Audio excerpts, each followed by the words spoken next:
Yeah. There you go. Alright, y'all. So for every Flak player out there, this one's for you. We're going to be going over the 5 essential base game weapons that every Flak player needs to have in no particular order. So with all that stuff being said, let's get right into it.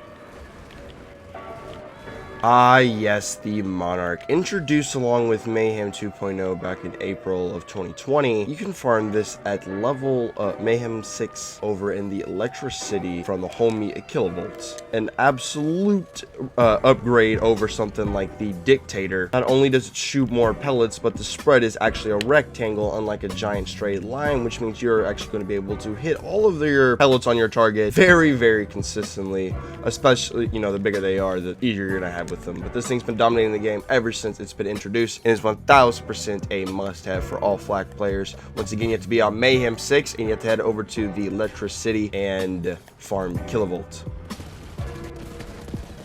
Now we have the Rowan's Call. Rowan's Call, the dedicated drop for it is actually the Slaughter Star 3000. It's the red robot. However, you know, you have to get to stage 5 on that, even to even fight that enemy. Whereas, you know, this thing is actually a relatively pretty common world drop, and with things like the universe going on right now, you can farm auto rifles a lot easier than having to, you know, go hop into one of those, circles of slaughter. Ever since this thing got like its 300% buff back in June, it's been an absolute dominator of the game, just casually. And overall, dude, I'm very, very glad the Rowan's Call is this good. I remember just whenever this thing got this buff, I was just like shell-shocked by how truly powerful this thing really is. If you think about it, it's just insane and kind of silly how good this thing is compared to what it was before it got its buff. And then when it got its buff, it just absolutely wrecks face now. What can I say? One of my favorite assault rifles in the game. And yeah, let's just go ahead, keep it moving. Ah, yes. And then we have our first shotgun on the list. Once again, guys, this is in no particular order. Just going over some of the top 5 essential weapons for all Flak players.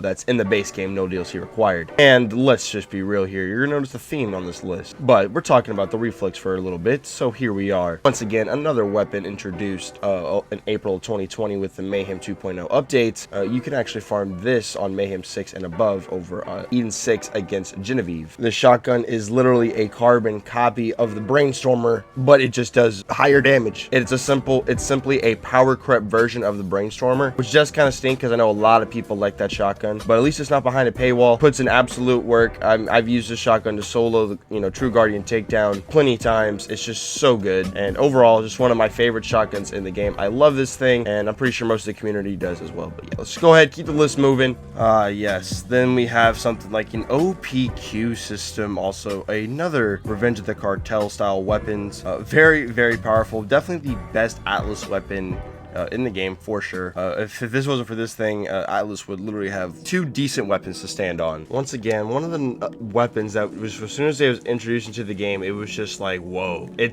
what is this thing? It also, so you can shoot it in a couple modes. So you have it in its normal mode where it does an occasional splash damage that does shock damage, but you can calm down yourself with that.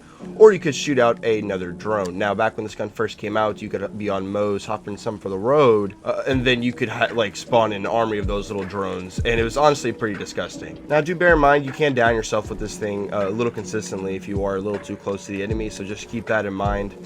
But it's still one of the top tier assault rifles in the game, top tier weapons in the game. Definitely Atlas's strongest weapon that they have in their arsenal. Gotta have one of these, no matter like what Valhalla you play. You gotta have an OPQ system.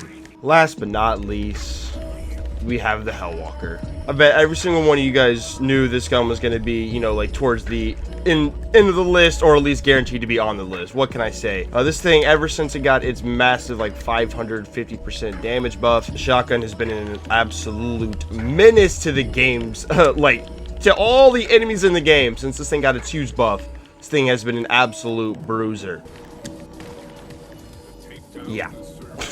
There you go. Hellwalker can be farmed from Road Dog. However, it's the Road Dog's also dedicated farm is the red line, and you can, the Hellwalker is a relatively decent, world drop you can go farm. Once again, Loot the Universe is going on right now, so you can really farm your world drops very, very easily. And there you go, guys, my 5 essential base game weapons that every single Flak player needs to have. Let me know your thoughts and opinions down below. Did I miss one? I feel like I got the most important ones. If you guys couldn't tell, it was literally assault rifles and shotguns. I was using consecutive hits on all of them.